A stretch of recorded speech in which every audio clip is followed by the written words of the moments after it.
When did visual content get so, well, if we're honest, boring? Scroll down almost any newsfeed right now, you'll spot it instantly. Perfectly polished images that say absolutely nothing. Familiar faces and words that feel slightly off. Endless variations of visuals that look impressive for about half a second, then they will vanish from your memory forever. Welcome to the age of AI slop, my friends. And today's conversation is all about how we got here, and more importantly, how brands can climb back out of this mess. And my guest today brings a front row seat to one of the biggest shifts that the creative world has ever faced.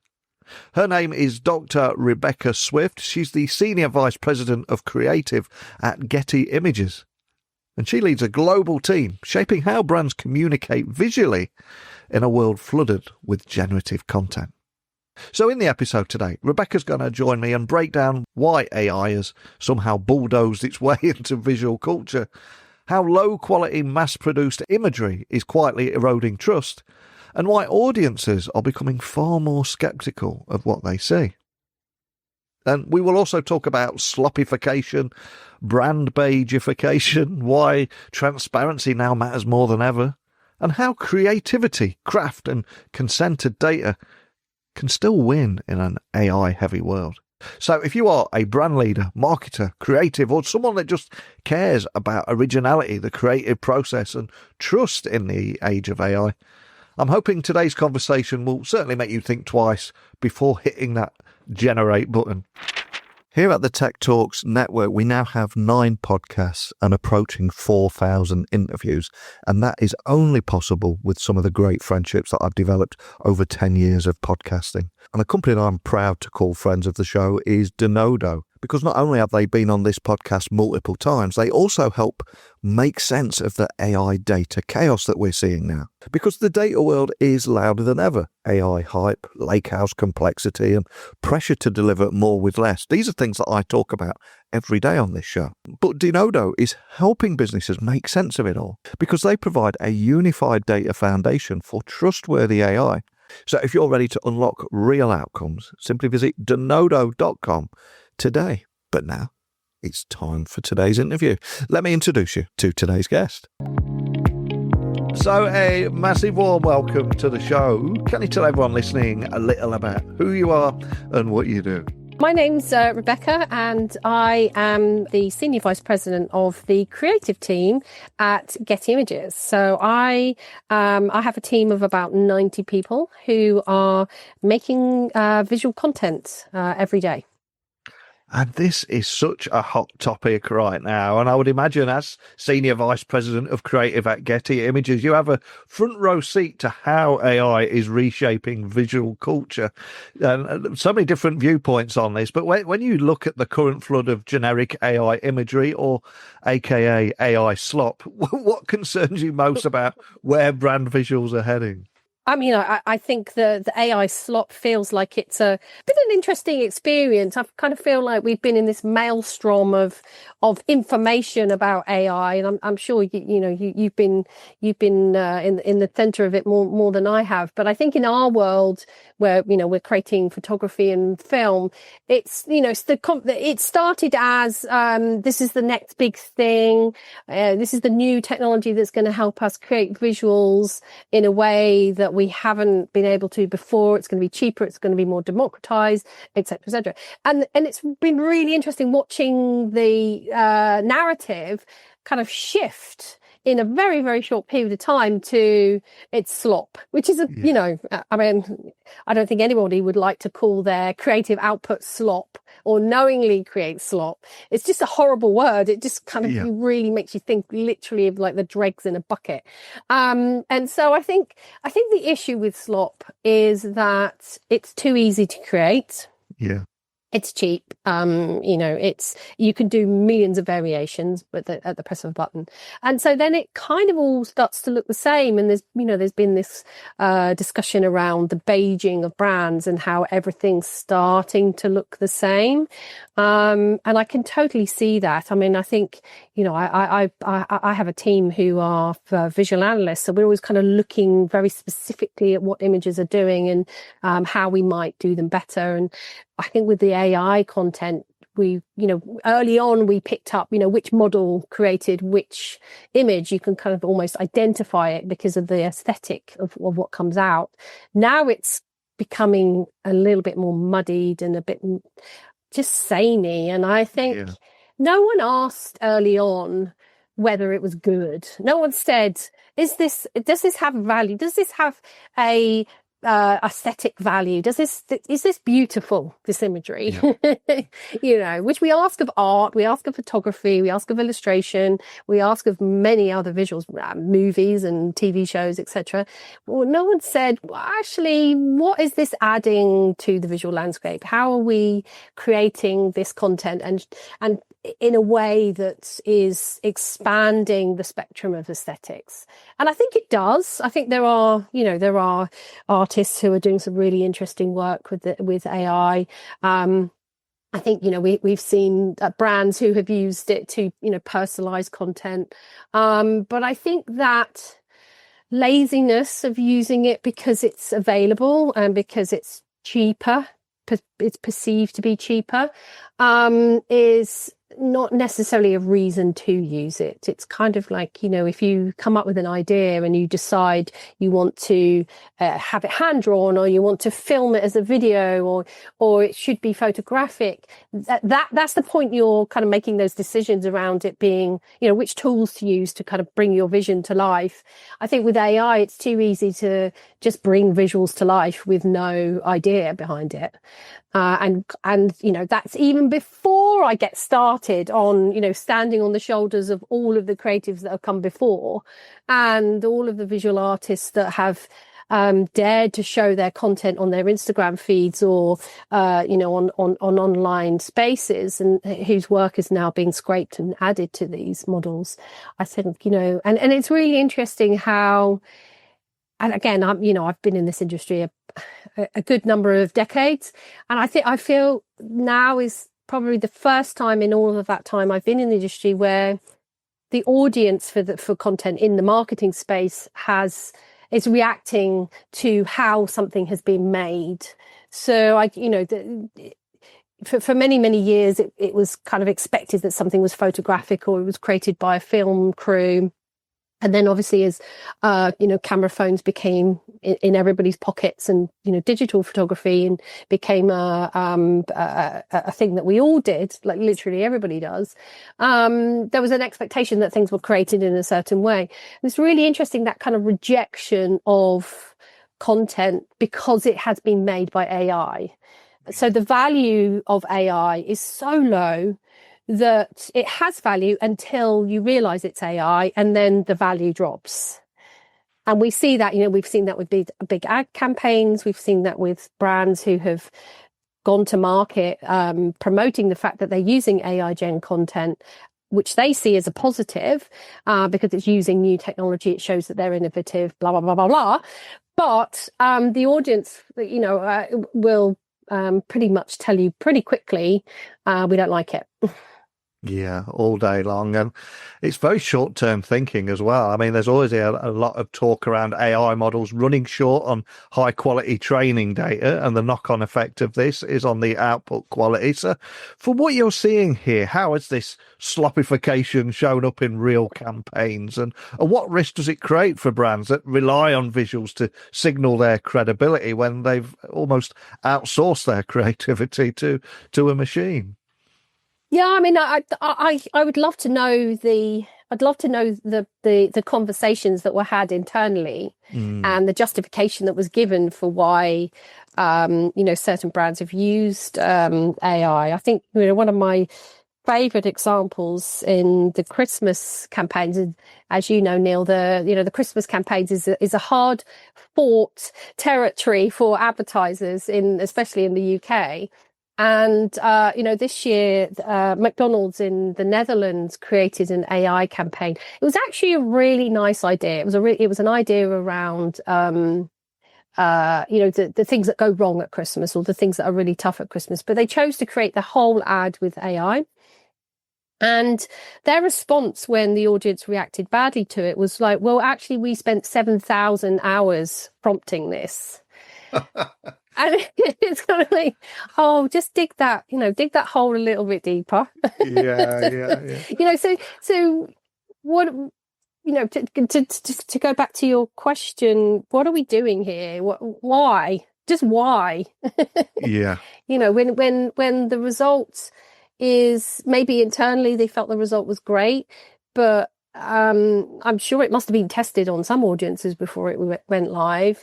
The audiences did not see through the slop to the idea; they just saw the slop. And so, how are you creating differentiation for your brand? How are you, showing that you care about, community, creativity, artistry, craft, all of those things that actually we all care about. And, I think one of the great things about what's happening with AI slop is that there is this kind of shift towards the appreciation of what is good, what is kind of highly crafted. And, Getty Images has a reputation of being kind of, premium imagery. And so, we have a very strong position in the marketplace, but there is a lot of businesses who are struggling because they are not, they're kind of falling in the middle.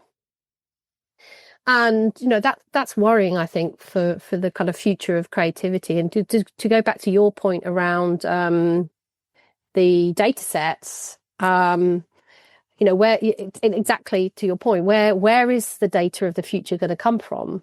These AI tools have been lucky enough to scrape 25 years of digital imagery from websites, and so some great imagery has obviously gone into those sets, but also a lot of really bad imagery, and so we're seeing that already in the models, and to redress that balance needs a lot more high quality, non pornographic, I can't think of a better way of saying it, I'm sorry, non-pornographic kind of, the imagery that's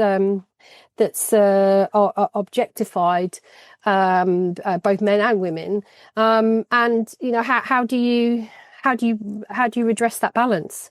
And we've seen Grok has come under fire this week around the nakification ability. It's almost like AI is just kind of proving how low humans can go. It really is. I mean, when mobile phones and app stores first came out, we had all that technology. The first thing we do was, I can turn my phone into a pint of beer or a chainsaw. It's insane when we think how little we think about, or we need to think bigger for sure. And I think audiences have always craved authenticity. And before AI, there was a lot of talk around Photoshop and the damage that was doing on magazine covers with the harmful work it was doing to female celebrities, for example. And I think research also even more recently shown that 90% of consumers, they want to know whether an image has been altered using AI or if it hasn't. So how should brands think about transparency without overwhelming audiences or, most importantly, damaging trust? Because people are quite tech savvy out there now, and they can tell straight away, and you could blow up for the wrong reasons very quickly. Yeah, I think that's the most interesting shift that we have seen, is that we have got to this point where even people who are not in doing this work in a professional sense, people, the general public, your mum and dad, etc., they come to imagery with suspicion and a lack of trust, because there is this need to understand whether it's real or not. Now, obviously, in our editorial business, that's a big issue. We really, we were doing a lot of work around ensuring that our content has been verified, that is, can be traceable, and we don't take in any content that has been AI manipulated or AI generated. But I think in general, there's this kind of need to almost prove that your content is not AI gen. And so, really, really focusing in on authenticity and realness. And, we've obviously seen this shift towards people imagery, because AI still doesn't do people imagery particularly well. And video is just, there are moments of genius, but in general, just human interaction and body language is not something that AI can replicate, because it doesn't understand the meaning of it. And so, I think in the long term, great imagery will continue to win the day. And there will still be, the kind of slop around, because you could argue that there was slop around before AI. There's plenty of content that was kind of like visual wallpaper, but I think it's just become more prevalent at the moment. And so, I think a lot of the work that we're doing is around, just ensuring that we are, thinking very carefully about who we're shooting, who's behind the camera, all of those types of things that are more important, I think, when you've got all the the synthetic people are running amok on the internet. And again it's really interesting. I work in the side of the business that has the stock collections, and for the entire history of our company, and we turned 31 this year, there wasn't a huge amount of concern about who are the people who are making this content. How does this content get made? It's like, this content appears on our site and I can license it if I want to, or I can view it. And the need now to show how stuff is made. Who are the people that are coming together to create this content, and how do they make it work, and what's the final output of that? Building that kind of value into the content that's being created via what's traditionally been seen as behind the scenes content is really interesting. It means more work for us, of course, but actually it's the fun stuff that we're already doing, and you see it in other in other media as well. The Stranger Things finale and the Christmas, the amount of behind the scenes content that was put out on Instagram and YouTube and TikTok during that time was amazing. And not that there was any concern that Stranger Things was AI generated, but I think that's a sign of where we've got to kind of visually in terms of our literacy and our sophistication around how we read images, that we want to actually understand more about what's behind the content than we ever have before. So that, I think, again, is a great way to combat AI slop, because in the same way that McDonald's in the Netherlands argued that they spent 7,000 hours. You're not going to video someone 7,000 hours at their computer doing prompting. That would be probably be interesting. That could be an art piece, actually. Someone just sitting in their computer. Yes. Have it Tate Modern. That'd be brilliant. How many weeks? But actually showing someone running around making snow or wrapping presents or whatever, it's interesting. And I think we as humans are more drawn to that than to technological wizardry in that sense. This month I'm partnering with Alcor, and if you've ever tried to hire engineers in another country, you probably know just how painful it can be. Different laws, patchy support, and partners who don't truly understand engineering roles. So Alcor approaches this from a different tech point of view. They specialise in Eastern Europe and Latin America, and they're able to combine EOR capabilities with recruiting. So you get one partner handling everything, and they help you choose the best location for your stack, find developers with the right depth of experience, and run proper assessments so they can onboard people quickly. And they also give you a model that respects both transparency and margin. Most of your spend goes directly to your engineers, and the fee will decrease as the team expands. And you can even transition everyone in-house at that time when you're ready, without having to worry about a penalty. And that structure is why a mix of early stage and unicorn stage companies use them as they scale. So if you want to take a look, visit alcor.com/podcast or tap on the link in the show notes. But now, on with today's show. And I've been to so many tech conferences, and many of the AI vendors, they're not interested in reducing workload. It just seems to be increasing it more than ever. You can have somebody wearing a fleece and say, hey, we can create 100 images now of him outside a tent in the mountains at a festival and various other things. As a result, many marketing teams are now under more pressure than ever to move faster and cheaper and embrace generative AI. So where do you see brands crossing the line from smart experimentation and an assistant or a tool into lazy shortcuts that quietly just erode confidence day by day? Yeah, I mean, these are the conversations that are happening, especially in the advertising industry right now. The advertising agencies are really having to think about what it is they offer, because the expectation of what you get from your agents, your creatives, whatever, your marketing team is so much higher.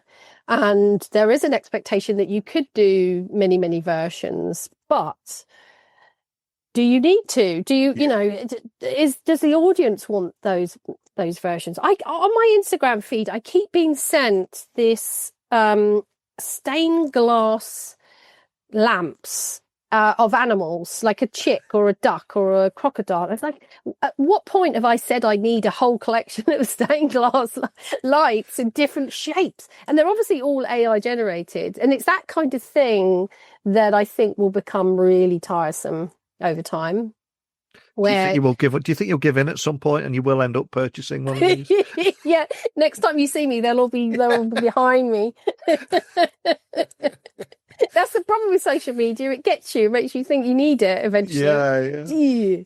No, I think that's where, and to give marketers a kind of a little bit of leeway. I think there's a lot of experimentation happening at the moment. So, what does work and what doesn't work? We're very fresh in the kind of AI journey, the most recent kind of iteration of AI, and so I suspect that we will see a lot of flailing around in that space until we all settle down and kind of determine what it actually does and what works what works for a brand. And I think AI gen, in the same way that any type of imagery that's used for visual branding, it's like, well, what purpose is it serving? Yeah. And what is it saying about your brand if you're using AI generative content? I think those are the questions that are not being asked as much as need to be asked. And obviously, there's a spectrum there as well. There's AI gen, there's AI modification, there's AI retouching. There's different ways that it can be used. And it kind of brings me on to really, one of the other questions and discussions that's happening in our industry. Really pisses me off. These technology companies just come up with all this stuff, and then we have to then do all this extra work. But anyway, that's a whole other conversation. Is detection and labeling. I think for us, we made a decision not to allow AI gen and AI modification on our site. We now have to check every single piece of content that comes onto our site, and you're looking at 60,000 plus images and videos every single day. So that then creates more work. I think, the media companies and, companies like ourselves and the tech companies to some degree are also looking at labeling.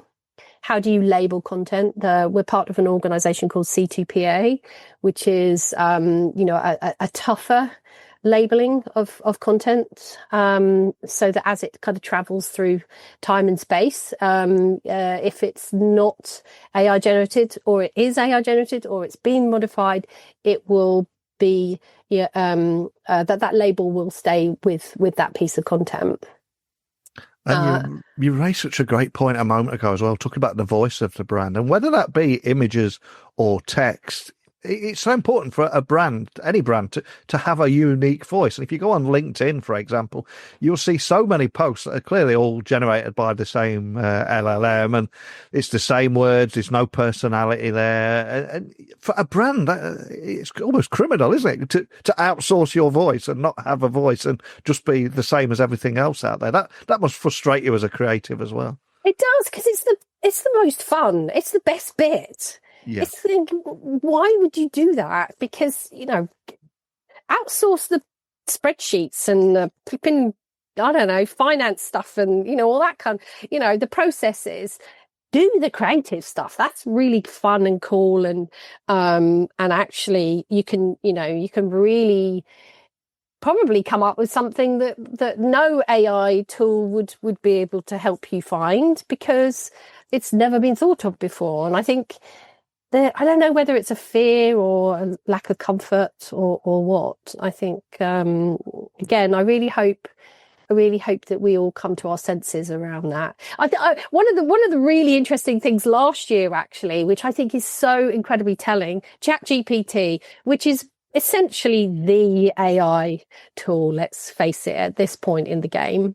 Yeah. They put out, did you see the advertising campaign they created last year? It was both video and stills created on film.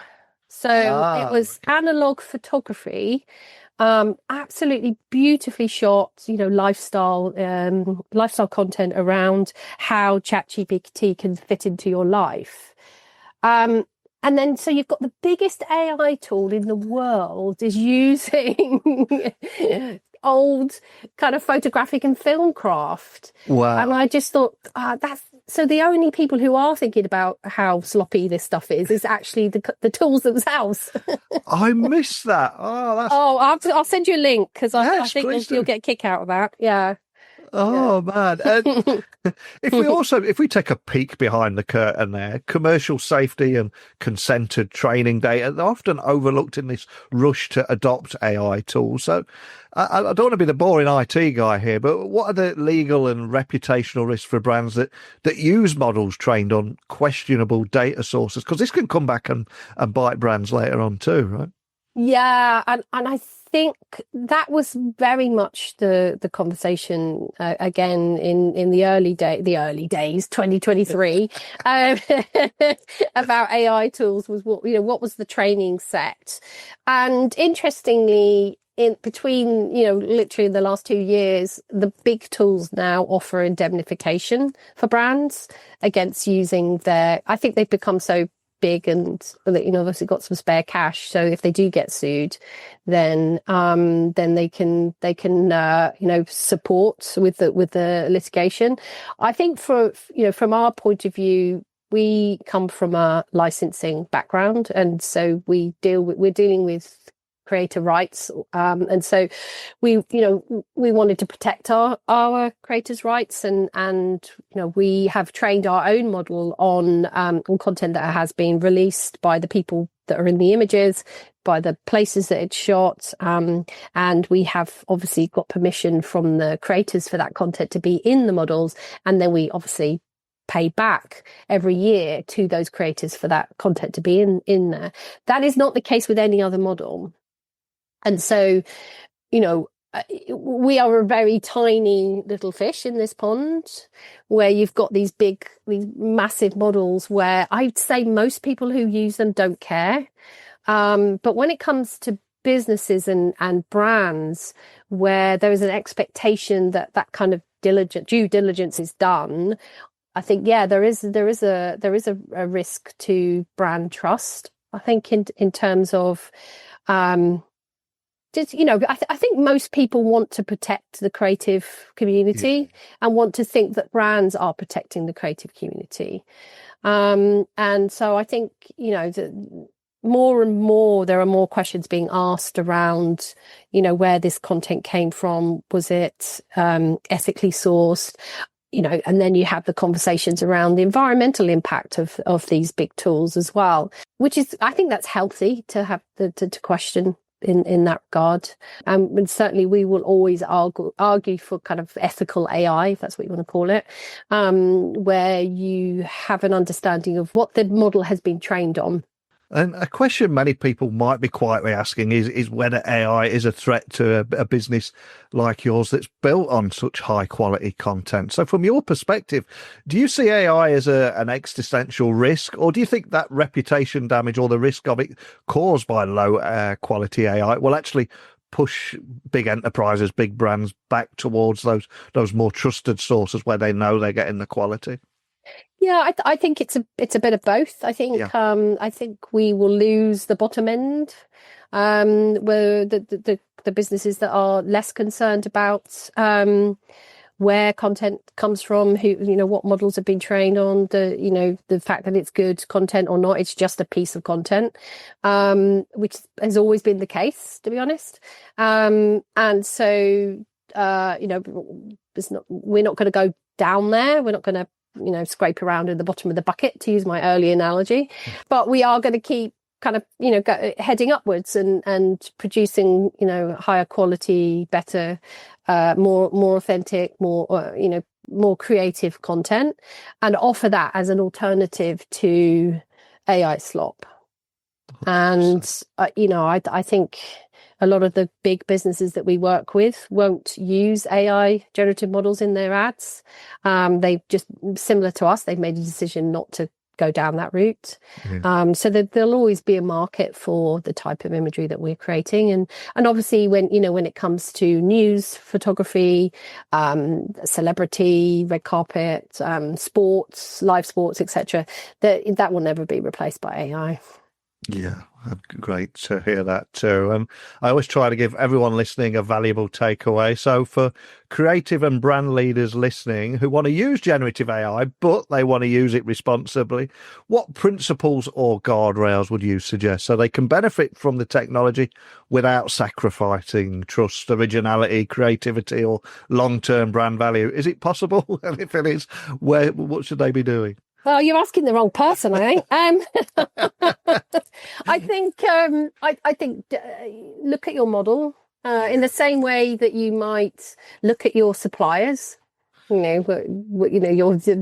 your suppliers are and who they work with, and whether they treat their staff well, or whatever. However you do that when you're kind of signing up a new supplier, is your AI model is a supplier, and so where's the content coming from that's in that model, how is it being fed, and therefore.